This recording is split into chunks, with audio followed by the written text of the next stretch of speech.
Kisah Suami Isteri Bahagian 2.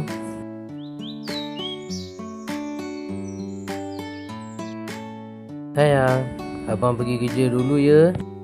Baik abang, hati-hati ya. Petang ni abang nak bawa sayang keluar makan ke tempat yang paling special.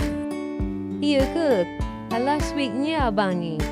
Tapi dekat hotel ke tepi laut? Adalah rahsia. Nanti sayang siap lawa-lawa ya.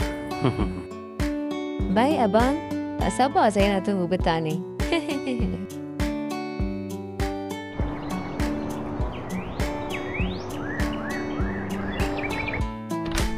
Sayang, abang dah balik ni.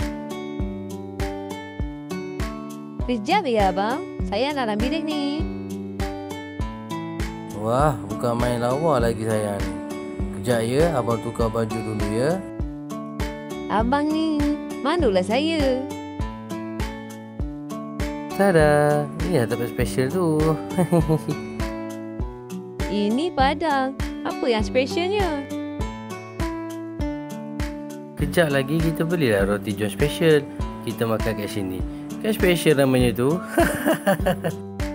Buat penat je lah saya siap lawa-lawa macam ni.